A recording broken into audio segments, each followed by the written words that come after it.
Good evening everyone.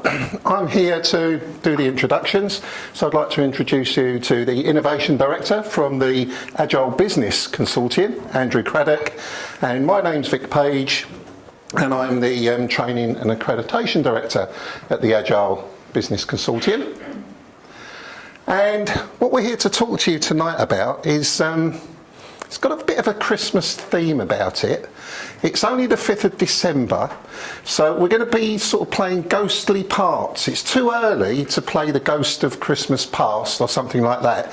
So my role is I'm playing the ghost of DSDM, the Dynamic Systems Development Method Past. I'm going to do a very quick session, and I'm handing over to Andrew, who's the ghost of DSDM Future, who's going to do a very long session and introduce you to the Agile Business Change Framework.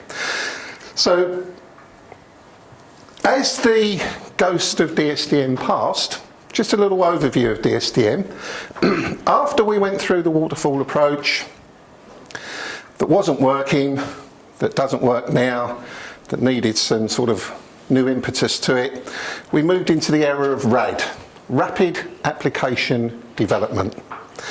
And RAD was really cool. James Martin was really cool. Tall, but cool. And what happened is you got the hackers coming on board saying they were doing RAD. Now we would call it JDI, just do it. And we know if we use JDI, we end up producing absolutely nothing of value at the end of a project. So where does DSDM fit in with this? There was a group of large corporates, BT being one of them, that said it's such a shame that RAD has got such a bad name. There's some really cool stuff in it. JAD workshops, joint application design or joint application development workshops, that's what BT brought to the party. You've got working with the user, talking to the user, less documentation, more visualization. And that's what DSDM took on board.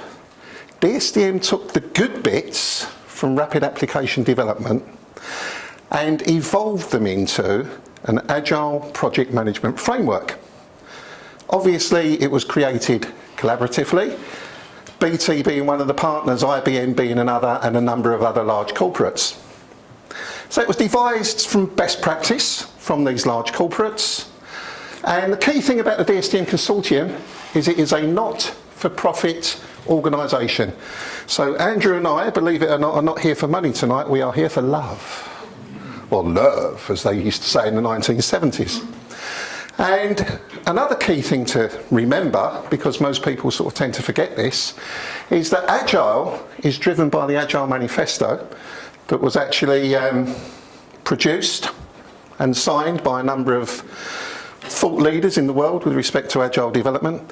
And Ari von Benneken, who was involved heavily with the DSDM Consortium at the time, and he's involved heavily now as well, was the signatory for DSDM on that Agile Manifesto. So DSDM was part of Agile from the beginning, and that's really the quick introduction to the history of DSDM. Carrying on, DSDM, as we can see, started around 1997, let's say the mid-90s, and it went through versions 1 to 3, and then, strangely enough, onto version 4, and 4.2, and then came a very, very interesting twist.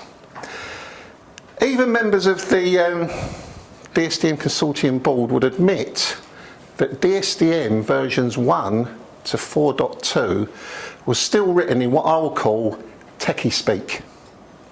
And a number of DSDM consultants went into a large motor company in sort of early to mid 2000s. And what they were saying is, well, this DSDM thing is really cool, but it's a bit techie.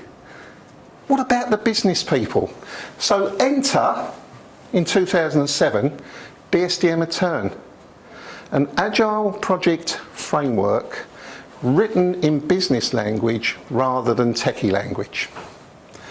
And as time moved on, things changed slightly, and the DSDM Return framework morphed into the Agile Project Framework, and that was released in 2012. With respect to agility, we can look at what we call the DSDM Temple. The DSDM Temple has a philosophy underpinned by a set of 8 principles, sitting on pillars of process, people, products and practices, and it's based on common sense and pragmatism. The good news is I'm not going to give you a DSDM masterclass this evening on all of those things there. I'm just going to point out that the whole of this pyramid is based on agility. It's about active user involvement.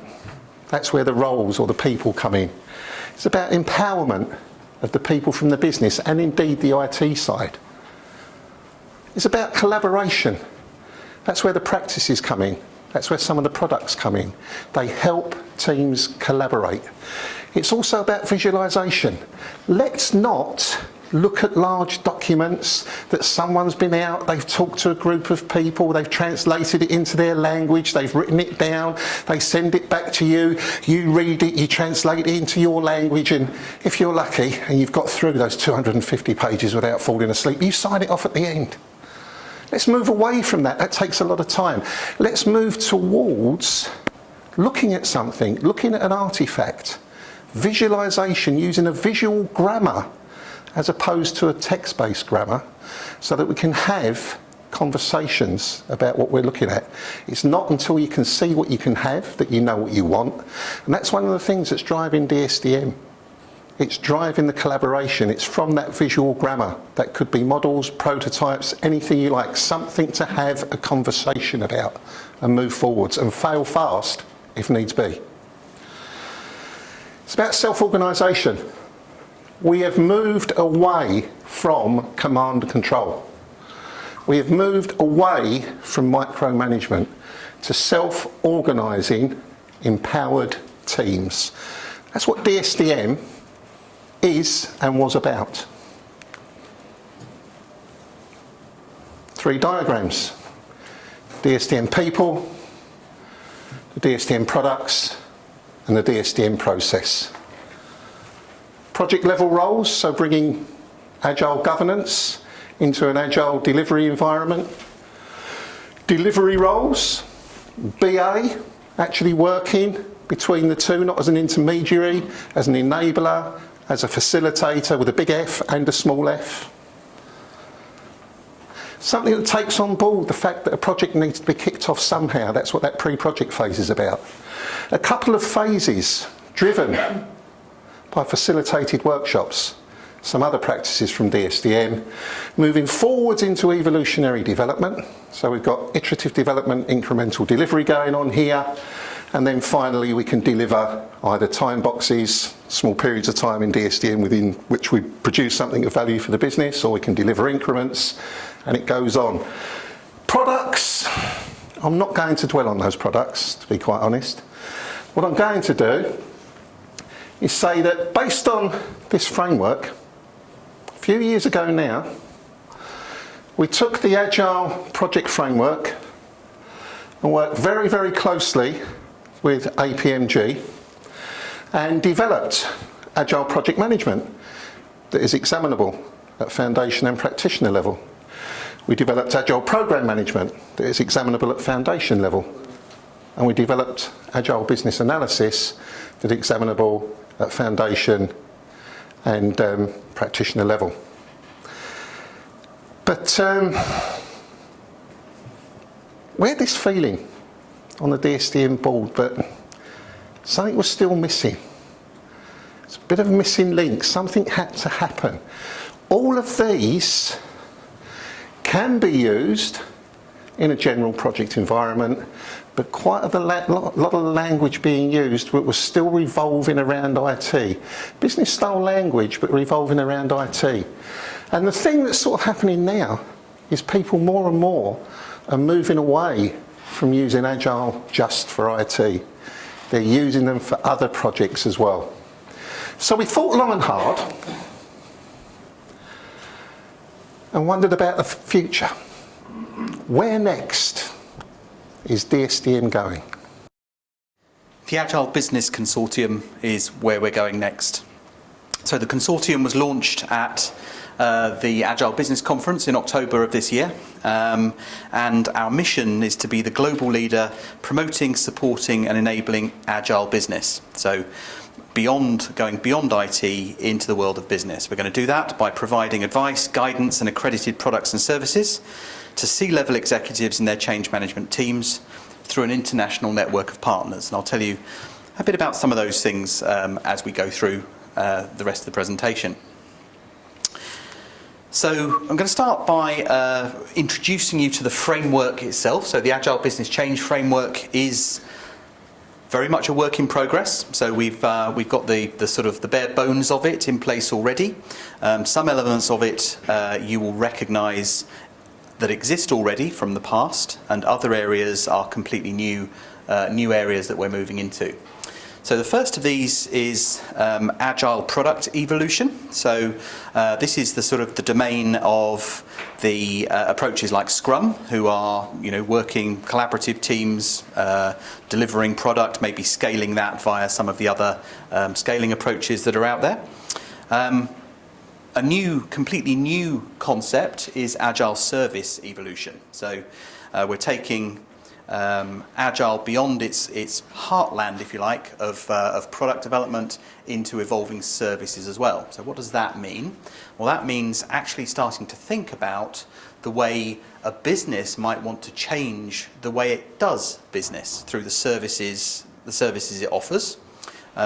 So for example, if you're an insurance company, one of the business services you might be offering is a way of handling claims against a policy. So that sort of service, if you want to change that service, you want to evolve it, then you can use the concepts of agility to understand and redefine processes to help change the way that business works.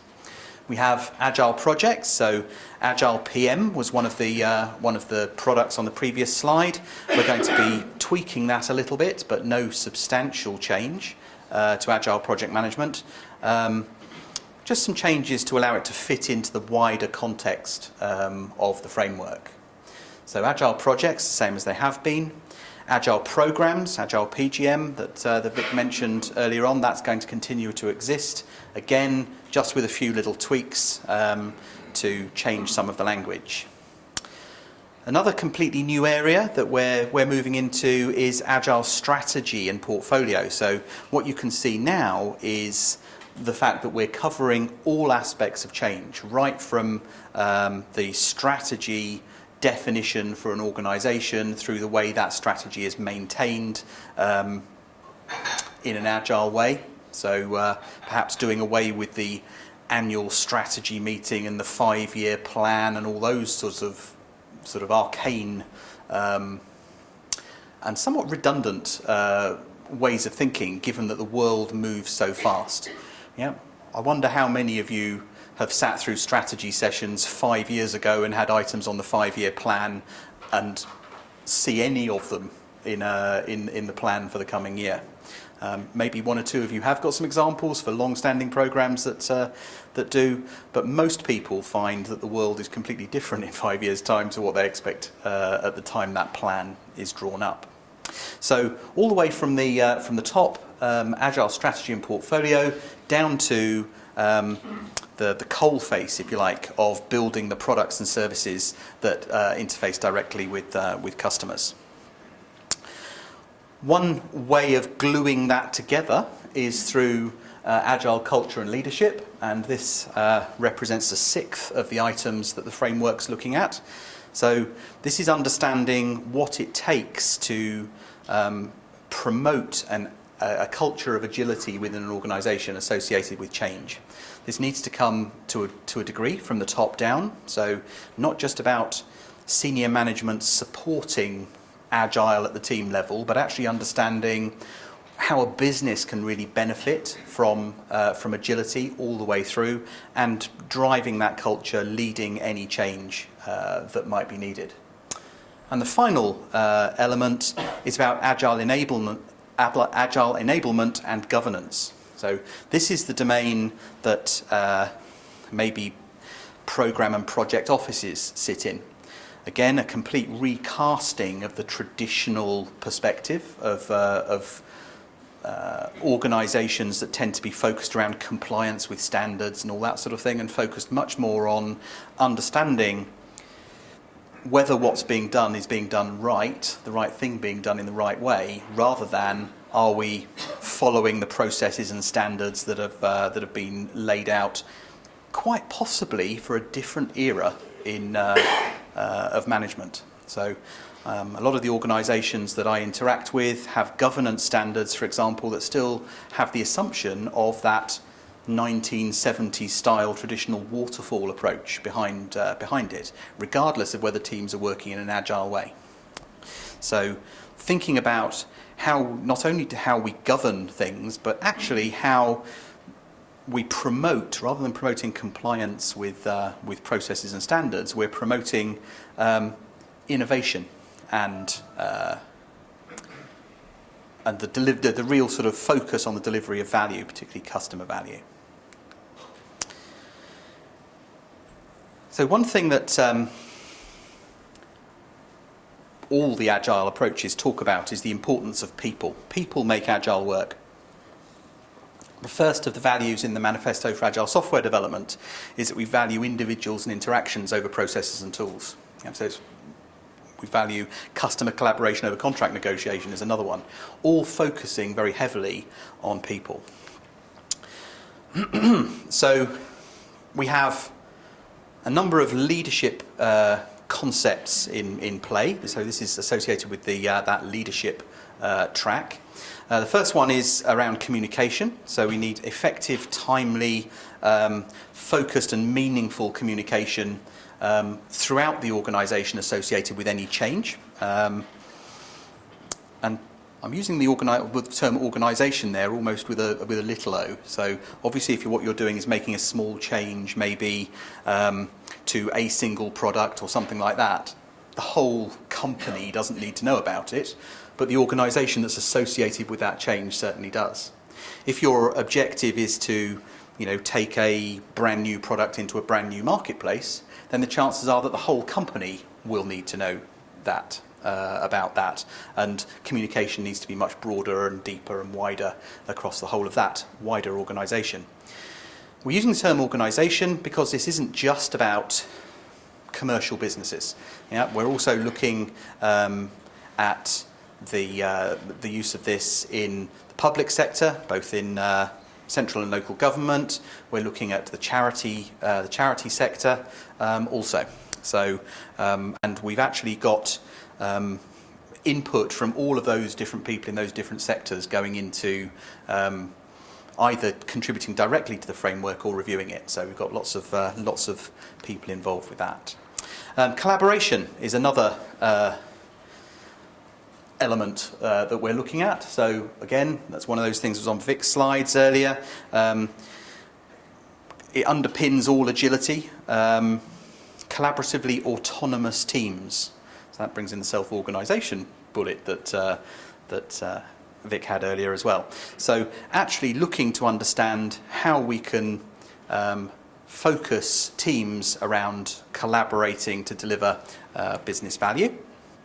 And the final element to this is commitment. So actually getting everybody, every individual associated with a change committed and buying into and promoting that change.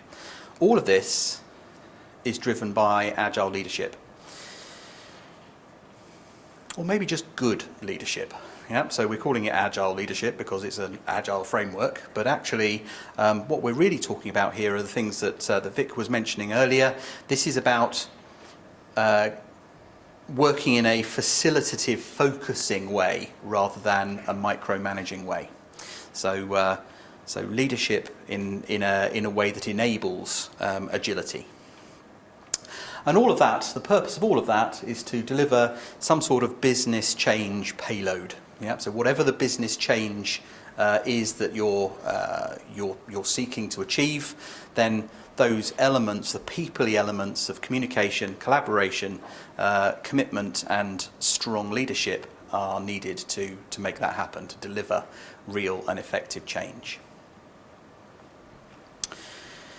You saw the process, DSDM process diagram that Vic had, going through 7 different phases to get you from the very early concept for a project all the way through to assessing whether that project did actually deliver the benefit that it was intended to deliver.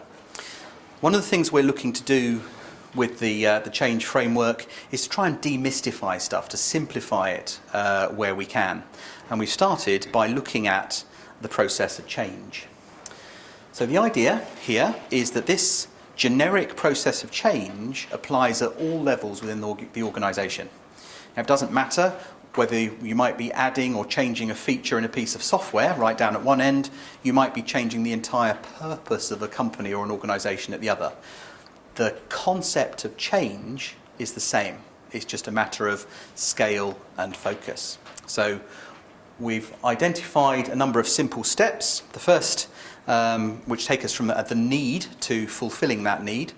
The first of these is about establishing a driver.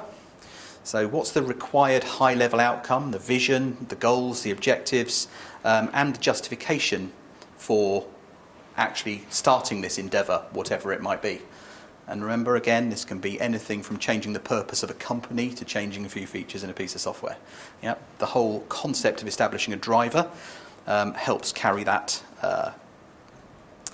change initiative through to a successful conclusion. The next thing we need to do is to establish a foundation. So this is our first idea of what do we need to do, how do we need to approach it, and the appropriate organisation and governance for that change. We need to acknowledge that different scales of change require different levels of governance and all of that sort of thing. So what we need to be doing, regardless of the level this is applied at, is understanding what is appropriate in terms of understanding how much understanding do we need of what we need to do, how much understanding do we need of how we're going to approach it, and so on. The next section on the arrow is actually making the change, getting the job done, whatever that job is. And in true Agile fashion, we're looking to make sure that we deliver value early and often.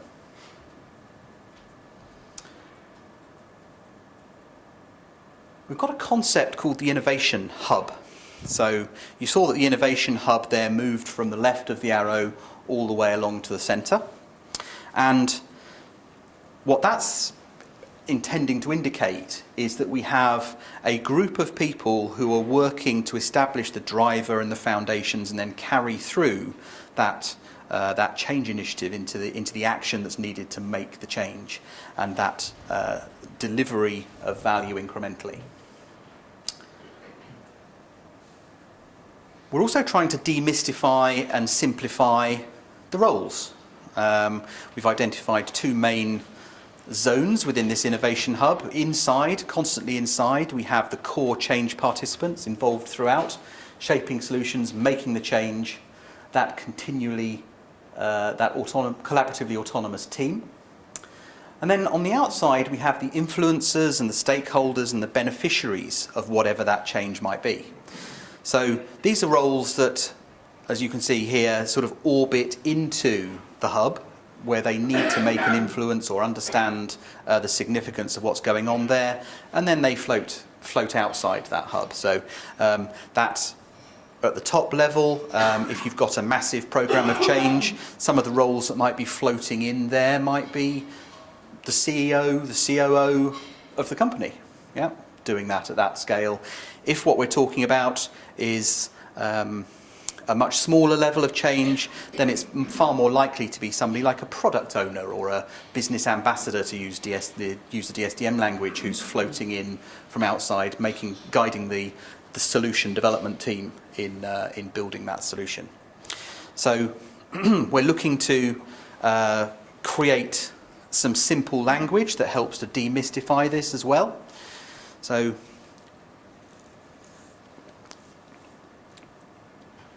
I haven't bottomed this language out yet around the roles, but we're looking to use role descriptions that are much more generic than we do in the products today.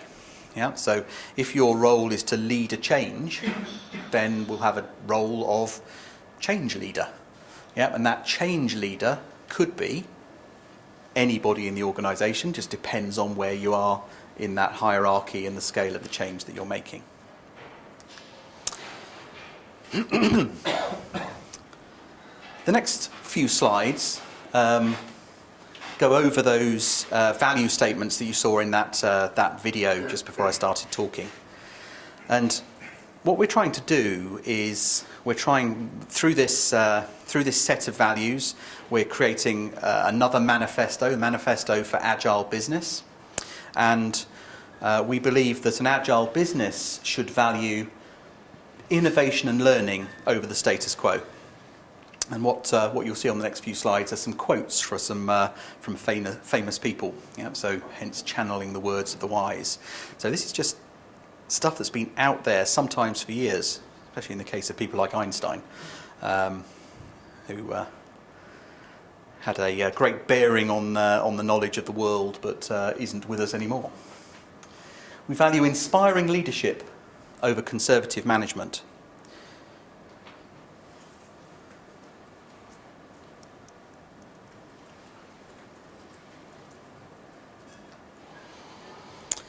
We value collaborative autonomy. That's the self-organisations of teams focused on delivering a solution. We value that over the hierarchical control of individuals.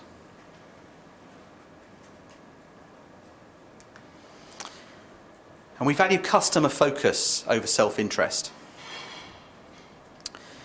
It's one of my little soapboxes, which I could spout on for ages on, but I won't. I'll just briefly summarise it. Self-interest might be something that's inside an organisation, and I'm sure everybody in this room's probably come across there's no reason for it, it's just policy type argument. Well, I don't want my team to be subjected to that, so I'm going to block that change initiative. Or maybe this is an absolute must-have because it affects me. When actually we should be thinking about the greater good of the organisation in these things that we do. And one of the biggest problems that I've seen in the last few years around this self-interest thing has been around shareholder value and the disservice that's being done to companies, or companies are doing themselves, in order to maintain shareholder values. All this cost cutting, cost cut, until organisations end up in a position where they've been cut to the bone and no longer have the ability to be creative and innovative. Yeah? And actually, where's the next round of cuts going to come from? Actually, a proper focus on customer value, customer focus in what we're doing, should be promoting a growth in the number of happy customers we have and all this sort of thing, and the shareholder value should come from that, should come from increased revenue rather than constant cost cutting. That isn't to say that we shouldn't be efficient and we shouldn't say we spend what the hell we like. Absolutely, we do need to focus on cost, but it shouldn't be to the detriment of what we're doing for our customer. So there are a number of statements there, and in the same tradition as the Manifesto for Agile Software Development, we're not saying there is an absolute right and wrong or a black and white in these. What we're saying is that while there might sometimes be a time and a place for the latter, so for the status quo, for conservative management, hierarchical control and self-interest, there will be a time and a place where that is appropriate to have those things. The former should be our default focus, because that's where the agility comes from.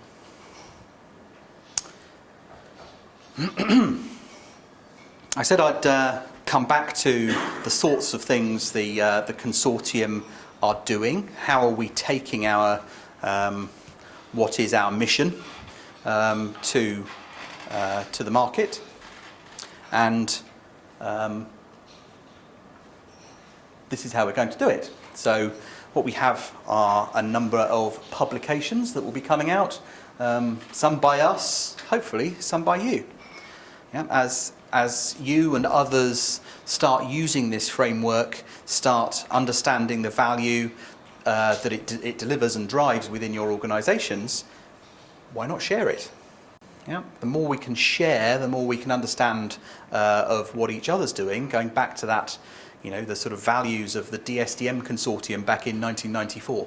Yeah, when all those organisations, some of whom were suppliers, some of whom were user organisations, and there were multiple consultancies in there that were all competitive, but still they found a way of collaborating for the greater good.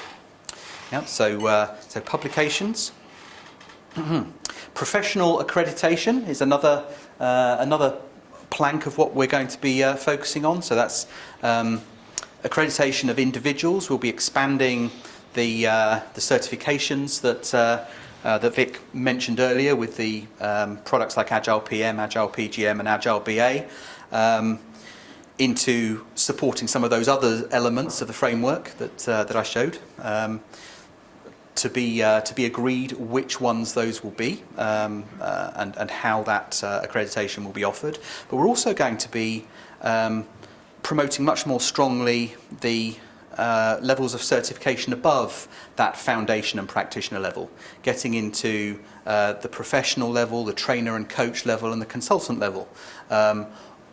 All of those different levels exist right now within the DSDM framework. The DSDM Consortium framework.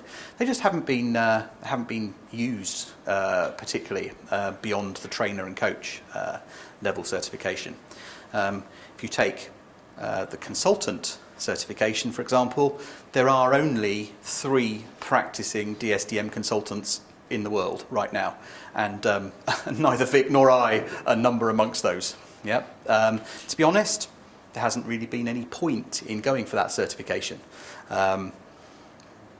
There will be moving forward. So I've already filled my my request in to be examined as a consultant. So hopefully that will be happening very soon now. And don't know when you're going to do yours, Vic, but I'm sure it won't be far away. Training is the next thing. So there's going to be quite a lot of intellectual property developed around this. It's all going to be free to view and free to use in the same way as the other DSDM material, and we're not going to be inventing all this ourselves, particularly in areas like leadership. We're not going to be inventing anything new. It's all been done before. Perhaps what we'll be doing is packaging some of that wisdom that's out there in a way that's appropriate to agile change. So associated with that sort of wisdom and that knowledge will be training. So it's training supporting the products Vic mentioned. We'll be adding in training for the rest as well. Coaching, mentoring and consultancy. That's going to be delivered by our implementation partners. So going back up to professional accreditation, we're not only going to be accrediting individuals, we're going to be accrediting organisations as well. So these will be organisations that buy into and promote those values for agile business that you saw earlier. Organisations who have that real sort of customer focus, a focus on putting their customer perhaps before themselves in order to help generate value for their client. It's going to be quite tricky, that. We haven't entirely worked out how we're going to do that. But one of the things that the sort of smaller consultancy organisations like Enlighten that I set up and run are experiencing quite a horrible backlash against consultancies at the moment. Yeah, people are looking at it and saying, why am I paying a vast amount of money for to a big consultancy who actually just goes and hires a few scrum masters and sells them into an organisation as expert coaches and the like? Yeah, it's a very, very fair point. Yeah, there's a lot of bad service being delivered to customers as a result of that sort of sharp practice. And what we want to do as a DSDM consortium is to start brokering the services of our Agile implementation partners. We'll be able to talk to big organisations who are maybe starting to run shy of consultancies for very good reason, to be clear about, or clear that our implementation partners are different, and we're going to have a process to make sure that they are different and they remain different. That's a work in progress, working out how that's going to work at the moment. And that's because if we, as the Agile Business Consortium, are going to recommend a consultancy to a client that approaches us, we're going to have to make sure that they live up to the values, otherwise we're going to trash our own reputation, and we can't afford for that to happen. Yeah? As soon as it does, we're lost, all of us. You know, so that's something that we're going to be looking at quite hard. Next down, we have membership. The DSDM Consortium was always a member organisation. The Agile Business Consortium will also be a member organisation. That will do relatively simple things like become a member, pay your £50 membership fee, and you start getting discounts from the web shop, discounts to conferences and events and so on that the DSDM Consortium, the Agile Business Consortium sponsor. I keep falling into that trap. I got involved with the consortium back in '97, and it was the DSDM Consortium all the way through to last month before last. So I keep slipping back into old language. The membership then can be individuals and companies who want to get value from that. It's also going to be our implementation partners and training organisations as well. And finally, we're going to run events, conferences and member days, and supporting events like this one where we can. Yeah, anything we can do to take what we stand for to a wider audience and invite audiences like yourselves to participate and exploit the framework that we're putting together. So that's. Got through that with a reasonable at a reasonable pace. We've got plenty of time for questions that either Vic or I will be able to help you with, hopefully. And I'm going to finish just by putting up a final slide for those of you that are using the I've forgotten the name of the things, the continuing certification requirement things. So. A slide that was dropped in at the last moment. Okay, I'd like to invite your questions, thoughts, opinions, ideas, whatever you like over the next few minutes. So I've got a comment. So it all sounds great, and you know, we've been going on this journey for a number of times. People have been doing it to an extent, in my experience. Yep. Varying degrees of success. Is there any case study work in actual business that's underpinned the development of this? Because otherwise it will just be seen as, you know, perhaps more blue sky thinking and another concept. Mm.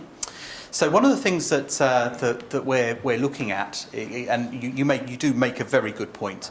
So the question was, is there any sort of business case study underpinning this? Or academic institutions have been looking at this. Or academic institutions who are looking at it. The latter is hopefully going to help drive the former.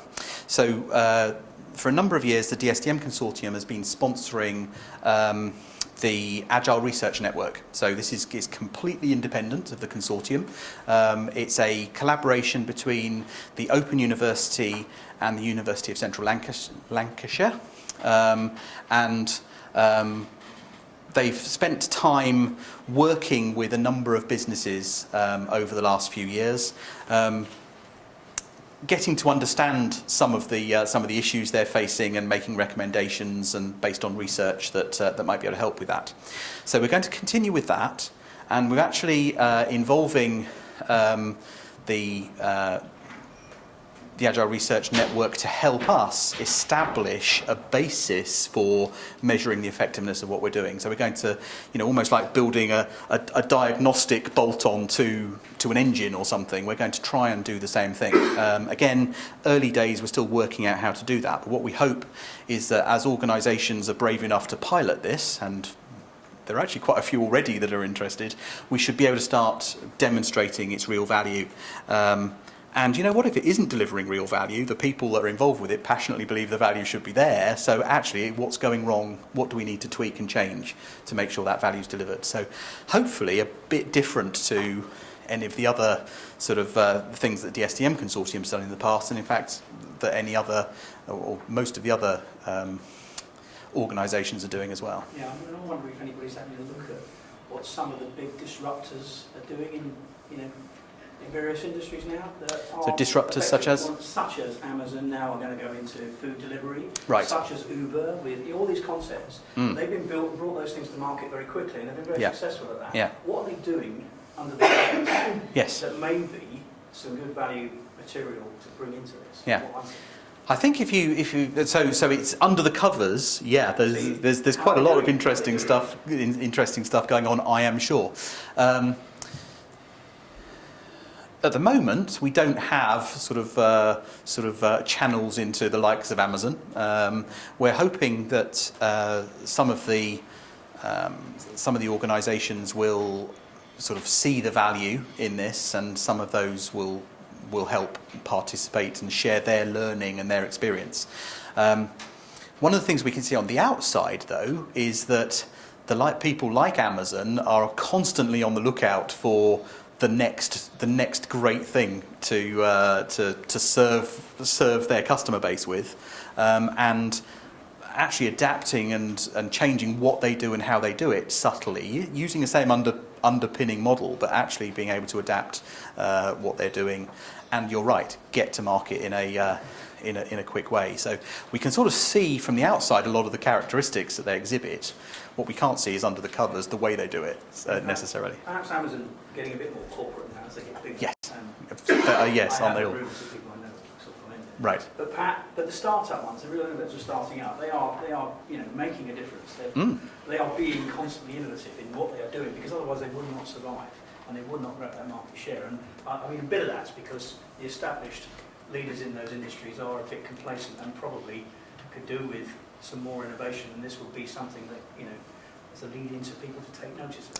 Indeed. I mean, I worked with an organisation that was a startup, and I actually got involved with them when they started to lose that innate agility that all startups have. When everybody in the company can sit in one room and talk about what they're doing and how they're doing it. That was actually SwiftCover.com when that was a startup. It got bought out by AXA at around the time that I got involved. But on the basis on the deal, if you like, they would be left alone rather than being smothered by the older traditional AXA processes and standards and everything else. They'd be left alone. And actually what happened is that they were absorbed into the personal lines insurance part of AXA, and it was almost like a reverse takeover, because AXA could see the power of this agility and actually decided to adopt that in their whole personal lines business. And then it spread into the commercial lines business, and now the commercial lines and personal lines have merged together. And what's really great, even though I sort of helped kick that off with them, is that they've got their own, it's self-sustaining for those guys now, and they're actually starting to push and promote this agile way of working into AXA head office in France. So hopefully by this leading by example, an organisation's actually cottoning on to the fact that, hey, we can deliver things a hell of a lot quicker if we do it this way, and we can deliver value quicker, we can satisfy our customer better, that this will catch on. That's certainly a case study, absolutely. Yes, so that's one anyway. But I think we could do with more. You're quite right. So yeah. Mm-hmm. So it's interesting because I think a couple of comments I have. The Agile Business Consortium still seems to be holding on to this concept of project where if you look at other agile methods, frameworks and so on out there, by and large, that concept's kind of disappeared for good reason. I mean, people focus on roadmaps, product roadmaps, Yep. continuous value streams and long-lived teams, Yeah. which is almost like the antithesis of what traditionally we think of as a project. That's my first comment. Yep. And my second comment is scaling is a big thing now as well. So Yep. I'm working just across the road, and we have quite a large Agile initiative, and we have about 100 people on it. We're using a scaling way of doing things over there. And how is it compatible with something like scaling? Because I look at that and I almost think if I pack all of that and put all of that on a diagram, it'll kind of look like the scale Agile framework a little bit. Right now it's kind of contained in boxes. So Yes. that's the second comment. So how Yeah. does it address that? Okay, so I think that again is another really really good question. At the moment, the scaled agile frameworks are focused very heavily on scaling software development. Yeah? So if you've got 100 software engineers who need to work in harmony, then the likes of SAFe and DAD, will really help you do that, and that's great. And there's absolutely nothing wrong with that. It's a very effective way of doing it, and there's some really smart thinking behind it as well. 2 years ago. 2 or 3 board members of the consortium sat down with Dean Leffingwell, who sort of created or kicked off the whole scaled agile framework, the SAFe thing. And it became clear that, certainly then, I think things are changing a little bit now, but certainly then, their focus was really still on IT, really on systems. And we were talking about projects, not projects to build software at scale, but projects around business change. And he recognised that wasn't where SAFe was. It wasn't where SAFe was intending to go, although I think there's some of that coming in now. But I guess it almost answers the question. We're focused here around business change, fundamentally. So if you look down the Agile product evolution, that could be a single team, a single Scrum team or whatever. It could actually be a scaled Agile, whole-scaled Agile element in there. It will get a bit messy because there's elements within the scaled Agile frameworks that actually deal with things like governance a bit and various things like that. So, but it is our intention to embrace those and to make sure that we keep adding our value and our scaling around change initiatives.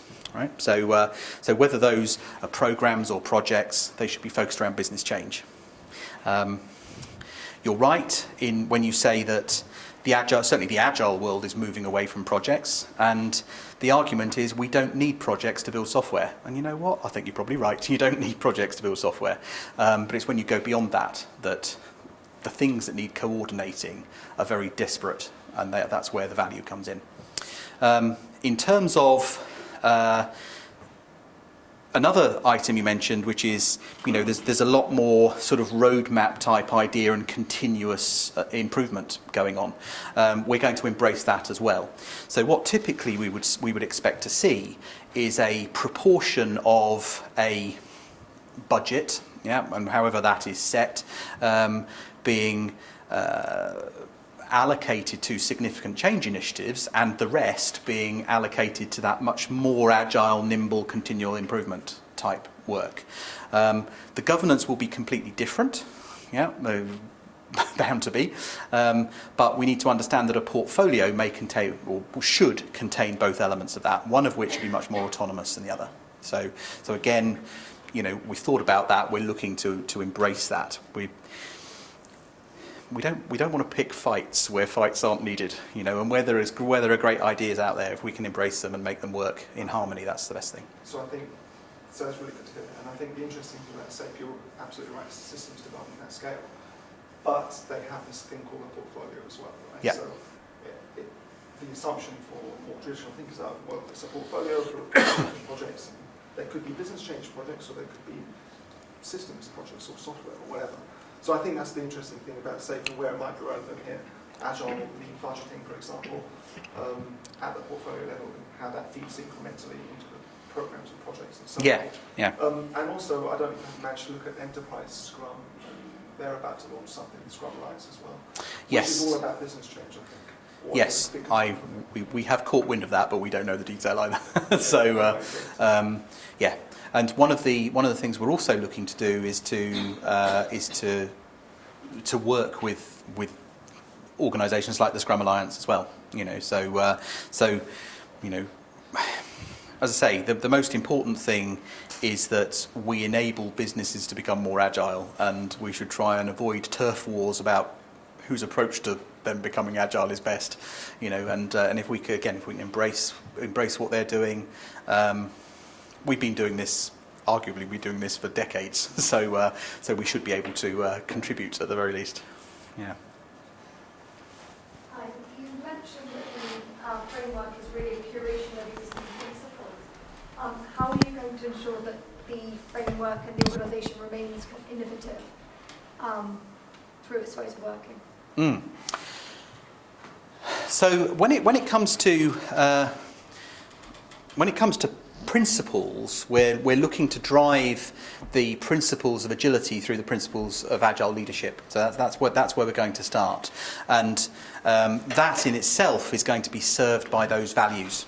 So we should be, you know, sort of valuing innovation and learning over the status quo. So that's one of the ways that you would see the sort of constant innovation being revitalised within an organisation, not getting into, you know, the sort of, well, let's just stop innovating and exploit what we've got. You know, there will be times where that's appropriate to do. Other times where you're going to want to make sure the innovation continues. Sorry, my question is more in terms of the consortium itself and how the consortium will remain innovative if it's working off existing principles rather than applying the principles. Oh, I see what you mean. Yeah. Well, to a certain extent, what kicked off this whole initiative was looking at the problems that that business appeared to be experiencing with today's world. Yeah. So it's beholden on us to really keep an eye on what's going on in the world and understand the challenges that businesses. Government organisations, charities, all of those are experiencing, and try and diagnose whether, I'm going to use very harsh language here, but please forgive me, whether that's just incompetence, and I don't mean that in a willful way, but they just don't get how the real world works anymore for whatever reason and are doing the wrong things, or whether it's actually that, you know what, genuinely the world is shifting on. Yeah, because if it's the world shifting on, then we need to help organisations understand how the world's shifted and innovate to match that. So I guess the answer to your question is by constant inspect and adapt. There's another sort of concept. We'll keep looking at what's going on and adapt our framework to meet the modern world, whatever year modern is. So I guess this gentleman's we were talking about project managers with from a fintech organisation, and we're kind of a dying breed almost in that type of organisation, being project managers.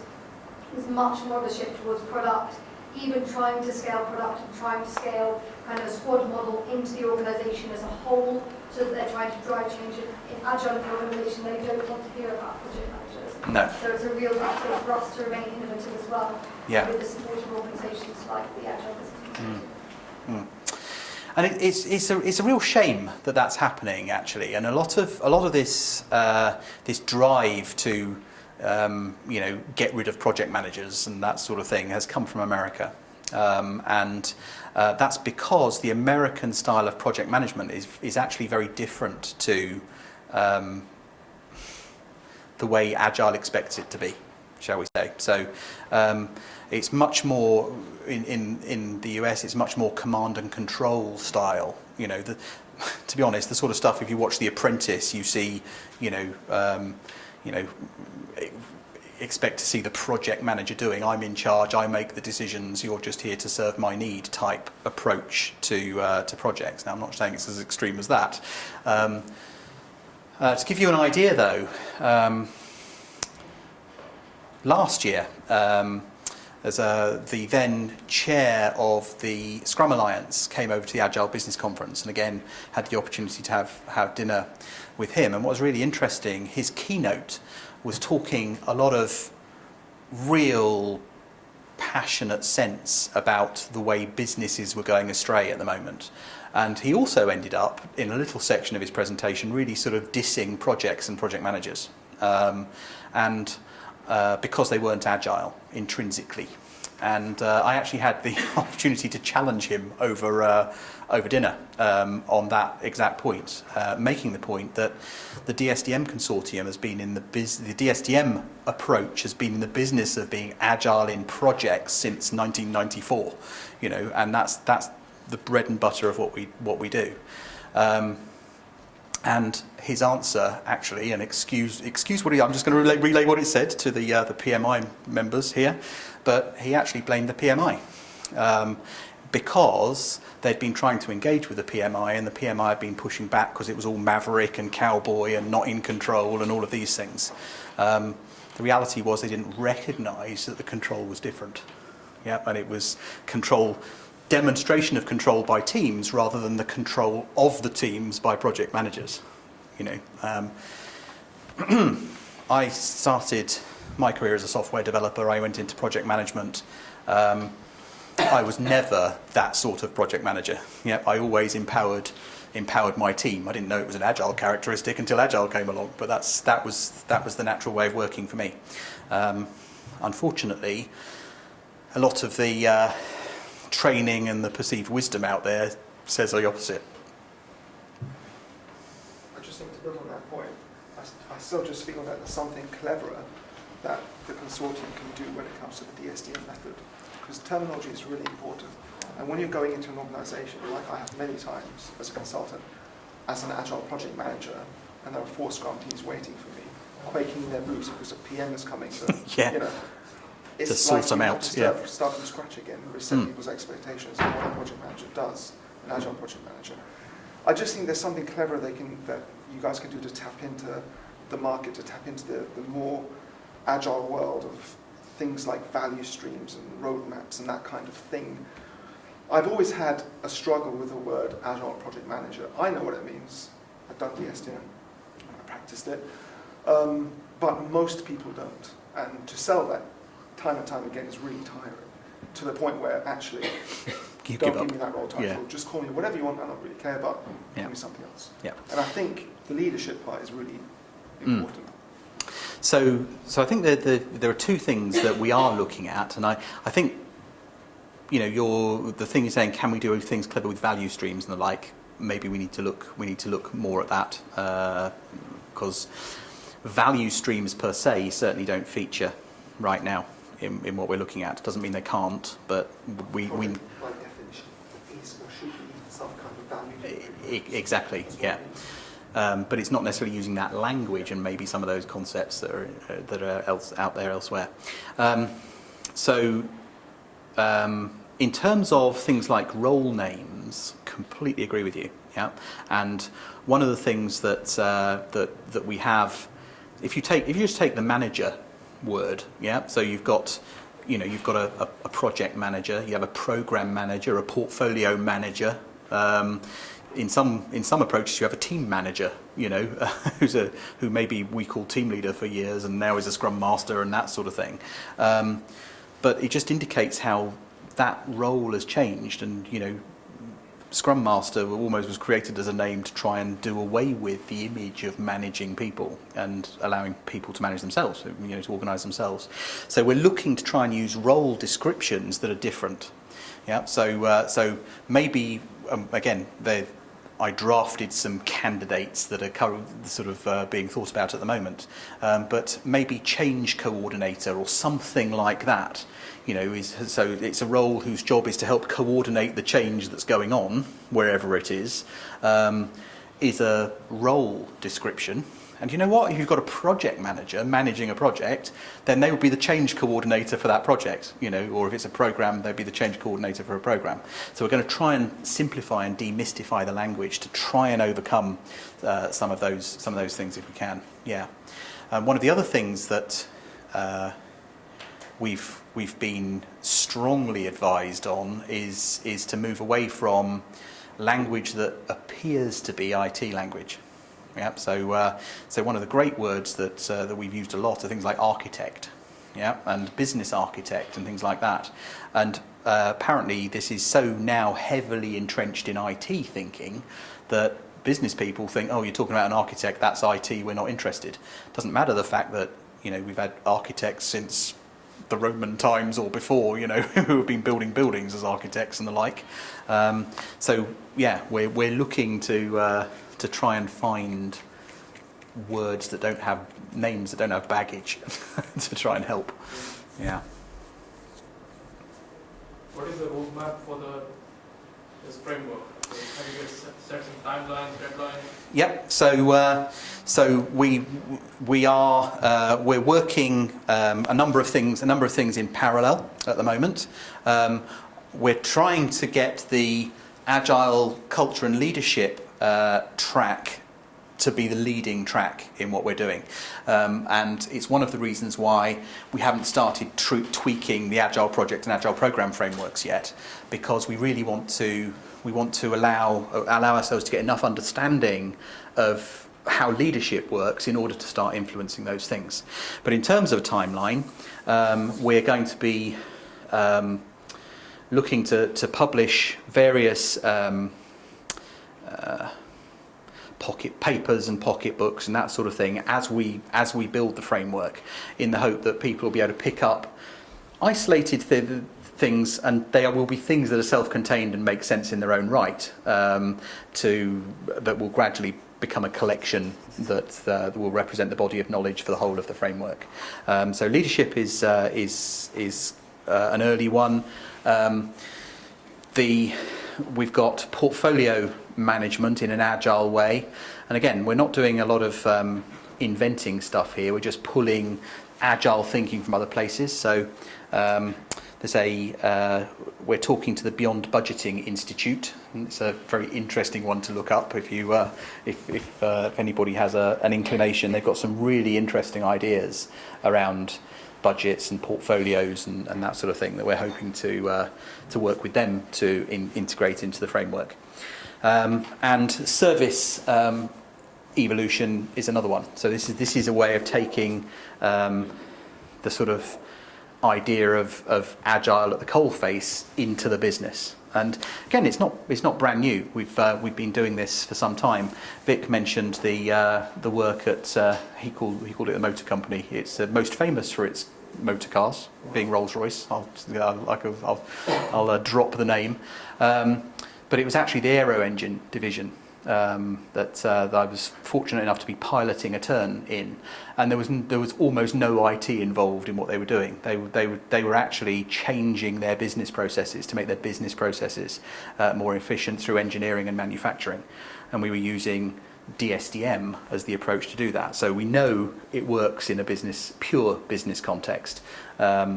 It's really about sort of trying to strengthen that rather than being the occasional use. We're actually trying to make it business as usual for organisations that are wanting a concerted way of making changes to their services.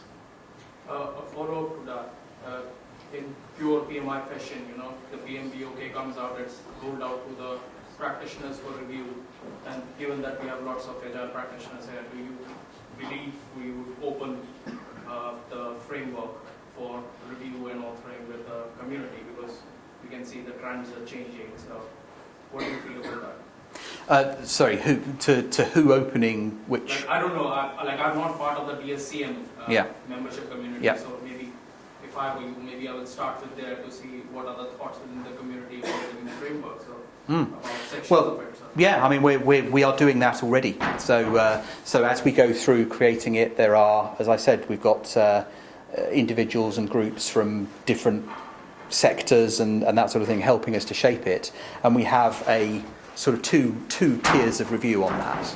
An early tier of review which is really focused around initial feedback based around maybe piloting some stuff, and a wider group which we haven't engaged yet, but we will be doing. So that will be organisations and groups like yours, who will get to see what we're doing as well.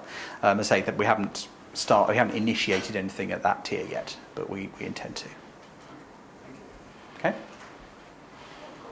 Okay. I've just undertaken the Agile PM course, literally last week, so your slides are quite Right. recent and just learn them. If you're going to tweak the Agile PM and the framework, and particularly Agile PM, because that's where I'm coming from, and change the terminology or even slightly, how are we going to keep abreast of those changes? Because if I want to start spouting it in the office, maybe I can, but if I try to, I don't want to then get corrected 6 months down the line and say, oh, that term's just changed, I went on the course last week, and I haven't got the new handbook because I've already done my training. Yeah. How are we going to keep up to date without keep going on the website for 5 minutes, seeing what's going on? I think it's a challenge that we always have, and it's one of the things that is inevitable as we try and change and adjust what we're doing to meet a changing world. The Agile PM specifically, and AgileBA and Agile PgM we're doing in partnership with APMG International, and they actually try and help people like yourselves by saying we don't want lots of change all tumbling on top of each other and that sort of thing, and they have a release cycle and an expectation around change that we tune into. So the next thing, what we'll be aiming at, is the next significant release of Agile PM, and the last one was it 2 years? With respect to Agile PM changing, it's not going to change every month and there's going to be a new term used and there'll be a new handbook out every month. We're looking at a timeline of at least, I'll say that again, at least 18 months before Agile PM changes. Oh, And from now, at least. Okay. And one of the things that the consortium are very likely to be doing is, once that change comes about, for the people that are conversant with Agile Project Management version 2 as it is today, we will be producing white papers and so on to say here are the subtle differences, here are the subtle changes. Okay? And they'll be free to us. Of course. Yep. Yeah, and 50 quid. yeah, and in fact that sort of thing we can look to release through APMG ATOs as well, can't we? There's no reason why not. So we're not going to have constant minor changes, and it's actually ironic that the most mature of our products, which is Agile PM, is going to be the last one that ends up coming into the new fold, if you like, and that's because exactly that, it's only changed fairly recently, so we need to wait 18 months. However, if you're in the public sector, anybody in the public sector, we're creating one of the first releases of a sort of tangible set of stuff will be in a product called Agile PM for digital. So this is aimed at people who are working in government using the digital by default standards. We've got this irony at the moment that people come on an Agile PM course and then they have to go on another day's training to convert all the language and everything else into the language used by government. So we're looking to launch that as one of the earliest products, and very nicely acts as a test bed and an early pilot for the new Agile PM that, as Vic said, will be 18 months away at least. Okay. Quick question. The Yep. Agile culture, leadership and Yep. portfolio, are they going to be separate certification schemes? Yes, I think so. Some of them will combine. I think there really isn't very much in strategy and portfolio, and I think that will probably combine with the enablement and governance. But yeah, and what we haven't decided yet either is whether we need to put our own leadership training certification in place, or whether there's an organisation out there already that we can partner with to do that. But the rest, yes, we'll be focusing on internally. What's the timeline for the MVP, if you like, of this framework? That's a really good question. I think the MVP for the whole framework is possibly there now. right? So it is only a skeleton, but that's very deliberate. You know, we don't want to be layering in processes and standards and all that sort of stuff. So it's probably there right now. The MVP for each of the components within it will mature over time. You know, so at the moment,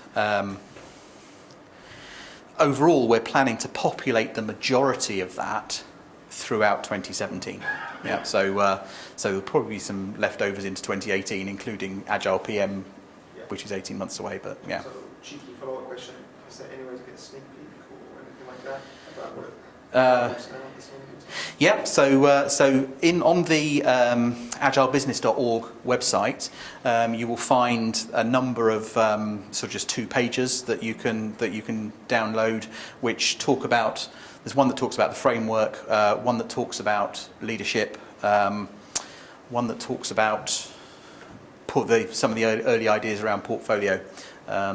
So yeah, and we intend to keep a stream of those things coming. In terms of leadership, we're looking to release it primarily as pocketbooks. So there's likely to be a leadership. What does it mean to be to lead from a project in a project environment? What does it mean to lead in a program environment? So we're going to try and sort of drop those in as pocketbooks and release them as early as we can. Incremental release of value again. Are you sort of approaching the Chartered Institute of Managers for some of the things, to work with some point on some of the things like the culture and the leadership and the strategy? That isn't an organisation that I think we've approached. There's one of the directors is sort of head of partnerships and things like that. We've certainly, I know because I've been involved in some conversations with the Change Management Institute. So that's one example that we are definitely working with and exploring how we can build some of their competency framework around change into what we're doing. But no, I haven't looked at the Chartered Institute for Management that I'm aware of.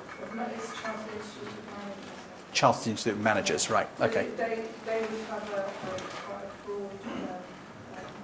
They have a very broad approach, and I think they might be interested. Okay,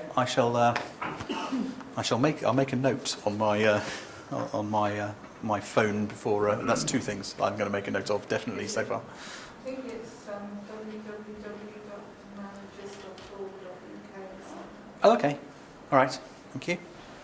I noticed a few people leaving. If you do need to go, that's fine. I won't be insulted. Please feel free. Otherwise, I'll stand here and keep taking questions until we get thrown out. I'm interested in yours or anybody else in the room's experience of applying agile concepts in what might be a highly safety critical environment, so safety critical processes or delivering safety critical assets. Because typically from what I'm seeing in those sorts of industries, there are some very tried and trusted ways of demonstrating safety. Most of those don't happen very quickly. I'm just interested in people's observations. Anybody got any experience applying Agile in those safety critical things? Any thoughts? I'm working in pharmaceuticals, so I think that qualifies. So I think you have to pitch your battles. So you can't ask them to ignore all the safety processes because they are there for a reason. I think what you need to work around is what has shown the minimum risk overall. Let's say go back 10 years and pick that process and see what that performance or success is. How quantifiable that risk is.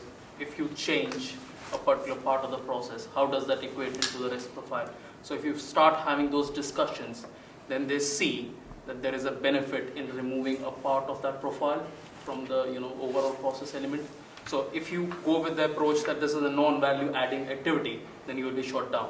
Yeah. So you can't have that. So what you need to know is, if we go this way, we are spending this much time, or we are spending this much resources, efforts, productivity. You have metrics with you. And over the last 5 years, 10 years, this is the risk profile we had. So what if we try with the proof of concept and then move forward? So. Well, one of my clients actually is a US-based organisation that has is a hearing aid manufacturer actually, and is the one that deals with implanted hearing aids, and they're subject to the Class 3 medical regulations and all that sort of stuff. And one of the things I did for them was I actually went back to the legislation and actually reviewed the legislation and how it was framed. And what was interesting, even though their internal quality procedures were very heavily waterfall based, there was nothing in the legislation that said it had to be. Yeah, one of the things that was clear is you had to state your intention of any change you made before you made the change, and then you had to demonstrate that you made the change you said you intended to make, which they translated to write a specification, make the change and test it. Actually, if you took that down, that concept, and the legislation, comply with the legislation by taking that, for example, into a sprint, where at the beginning of the sprint, in the sprint planning session, you actually decide and agree and log in an auditable way the changes you intend to make, then you can iterate within the sprint as you develop that make the change that meets the need that's been identified, and test it at the end. You're actually finding a way of complying with the legislation in a truly agile way. And I think some of the legislation is not as nicely formed in the pharma world. In my world, it doesn't work that way, because if you are making a change, you have to be totally explicit about what change you're making. So that goes into the requirement specification part. Oh, sorry. Yes, yes, absolutely. So you can't actually get around that. So you can't have an agile developing requirement scope, which is the purpose of agile business or agile product development. So you can't have an evolving product. You have to know what your end goal is, and you have to have clearly acceptable criteria for achieving that. The defined steps to get there. So what I am trying, and again, this is a big organization which I'm talking about, is what I'm trying is breaking down barriers. So the collaboration is one piece where you can get all the people to come together and say, this is what we are looking for. It might not be documented right and then, but then, like I said, you have to pick your pockets, what you want to achieve in a particular time frame. So have a roadmap. That's what it is. But one of the things I would say is, in any situation like that, it's worth getting an agile expert to sit down with your quality management team and just work out, actually, is there a more agile way of meeting the legislative needs than maybe what exists today? Because quite often those things were shaped a long time ago, and quite often based on the knowledge and experience the people that shaped it had, rather than modern thinking. So, yeah. A couple of observations there for me. One is that absolutely the nature of regulation is changing. So in some of the industries I'm working in, they're far less prescriptive. Effectively, they're placing the onus on the organisations to demonstrate their processes, rather than saying you must do these 1,500 things, and if you tick all of them, fantastic. So that's making a shift, which I think can enable some of this to happen. And I totally get the point from the gentleman there about there's just some things you can't do. But the collaboration is really important. So on some of the projects I'm just working on, what we're doing is making sure that we're taking some of the spirit of that collaboration across the different parties, whether that's the business users, potential vendors, through the process we're going through, and smashing that together in a way which gets everybody talking more, rather than trying to kind of finesse the specification and get it out and get your price back and all that kind of stuff. So it's trying to take some of the ethos, but working within the constraints that we kind of have to, just because of the nature of the organisation and its maturity around some of these things, I guess. Yeah. So I think it's quite interesting, this, because actually what I believe is that the good practices around this, and a lot of this is actually, do you know what, it's common sense. And what we're trying to achieve here, it's not just about doing things quickly and often all the time necessarily. You take the pharmaceutical industry, when you bring in a new drug to market, you're not going to do that quickly because of all the regulation. What it means for me is it's going to reduce the number of change initiatives or projects, if you want to call them that, or programs that actually fail. In other words, don't deliver the value for money, public money or otherwise. And the practices and the approaches, the focus, the communication, the focus on leadership and stakeholder management, and collaboration is what's going to reduce the number of change initiatives or business changes that actually fail in that sense. That's what I believe. And yes, the environment's changing and people do have to be more fleet of foot, absolutely, because that's going to create failure for them as well if they can't compete. Yeah. But that's what we're talking about here, not just doing things quickly and rapidly all the time. No, I completely agree with you. And I think the key, as that came out in all of what you said, was it's actually down to things like collaboration. And there's absolutely nothing in any approach that I've come across that says thou shalt not collaborate. It's all about, that underpins things. I think what's been unfortunate is we've coming off the back of 30 years-ish of process overriding intuition, overriding common sense and things like that, and you end up in this, I've got to follow the process rather than I've got to solve a problem. And what's really frustrating, as I said, I started my career as a software developer, that was in the 1980s. And what's really interesting is I look back now at a lot of the wisdom that's being spouted as agile, that, we were doing that in the 1980s, and what happened was it got driven out of us, so we didn't have analysts and programmers and and testers and all these are separate roles and disciplines. We all did it all, and what you were good at, you did more of. What you had experience for, you were allowed to do. If you didn't have experience, you buddied up with somebody who did. All of this stuff it's just, as you say, it's common sense. That's been, for some reason, of convenience of organising people, seems to have been driven out. One of the big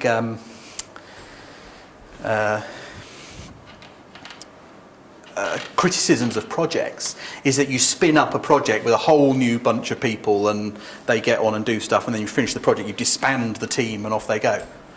Who says you have to do that? It has become the convention that that's what happens. The way British Airways used to work is we had static teams that projects used to get adopted by. A team existed, when it finished one project, it started another. So you didn't disband the team or anything like that. Occasionally you had to bring in new resources and you didn't need a resource and they floated out and that sort of stuff. But pretty much, so we're coming off the back of a lot of perceived wisdom that was never actually common sense. We're fighting back from that, I think. This is about whole businesses. Mm-hmm. The thing that seems to not be in that framework is the sell side, and that's where a lot of projects start to go wrong, because you are bidding. So you have bid process, you have a sales process, where the salesman, we've all seen that nice cartoon with where the salesman sold a bower with flowers and everything on it, and what the customer really wants is a tire on a string. So how does that fit into this framework? It doesn't explicitly in isolation. It's not something we've looked at. But what I would say is, and yes, I've seen all sorts of examples where the wrong things are being sold. But if you look at really satisfying your customer and you put them before yourself, if you like, as an organisation, then you won't be selling something that isn't needed. You'll be selling something that is, and you'll be relying on return business and good word being spread about the products and services you offer as an organisation, rather than being an organisation that sells you stuff you don't need. It's so it goes back to the same values, but this is where the leadership bit comes in, is that has to be bought into as the way we do business. And if it isn't, then you're just going to carry on getting all of those same sort of dysfunctional behaviours, and it also requires some things that may be more subtle as well. Things like running to things like quarterly sales targets. All sorts of weird things happen as you get to the end of a sales quarter, in terms of, what people do to meet their sales targets. And to be honest, quite a lot of those aren't actually for the greater good of the organisation, but they're for sort of bean counting purposes about what gets over the line at what point in the year. At the Agile Business Conference, there was a great presentation. I like to wind this. It's one of my favourite quotes at the moment. That what bearing does the amount of time it takes the Earth to go round the sun have on the way a business operates? Why should it have any bearing at all? These annual budgeting cycles and these quarterly sales cycles and all that sort of stuff. Why does it have anything to do with the speed the Earth goes around the sun? I don't know. So starting to think, and again, if you're interested, have a look at that Beyond Budgeting Institute. They've got some fantastic ideas and thoughts around that sort of thing. I think that's a good answer. Oh, sorry. I think that's a really good answer, but I think there's an opportunity to make something like that explicit in the framework. Agility from concept to cash. You've got an opportunity to start doing that. And we will be. Agile contracts and that kind of thing. Mm-hmm. That's always inhibiting.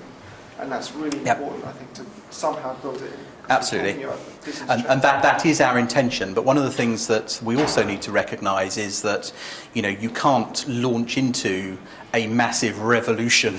You've got to have. So one of the things, and one of our challenges is to say, the optimum in agility is this zone over here, and you want to get there if you really can. But if you're here right now, then you aren't going to get there in 10 minutes. It may take time. So we need to be able to accommodate, particularly at the top level, things like strategy and portfolio. We need to be able to accommodate both agile and non-agile elements to what we're doing, if we can. So just one comment. Obviously, I can see that the culture and leadership underpins all those other elements in the framework. But with agile strategy, obviously by its nature, it's quite high level. With some companies that are not familiar with this, it might be, I could see, it could be quite challenging to actually adopt a strategy as such. Whereas everything else might be agile. The strategy is, quite some time into the distance and it doesn't need to be specifically agile, if you like. I'm sure you've considered that. Yeah, and again, it's that. It's about understanding that it's not necessarily a case of right and wrong. It's a case of what's appropriate for your organisation or whatever the organisation is, and understanding that what's the best thing for you might not be where you are now, but maybe somewhere you want to go. So some organisations that don't think about strategy, maybe they ought to, maybe not. Maybe they are in the right place, but maybe they do need to think about strategy. Even if it's just in the form of things like value streams that we heard earlier, and actually thinking about what are we here for as an organisation, and how do we go about achieving what we're here for, and is that going to be the way we do that today? Is it the same as we're likely to need to do tomorrow? And one of the quotes that I did have in a presentation was one from Steve Jobs. Actually, he revolutionised. Apple revolutionised the whole sort of phone market and all that sort of stuff. And his quote was something along the lines of, "The best place to be is inventing some things that people need, even if they don't know they need them," or something like that. And it was a much smarter language than I just used. But sometimes you just need to be able to take a punt and look at what's the possibilities of the future and go with it, I guess. Yeah. Okay, well, I think we're down to about half the room and more people shaking hands, so I think we'll call it a day. Thank you very much indeed for your attention, and please do visit the AgileBusiness.org website and give us some feedback as appropriate. Thank you.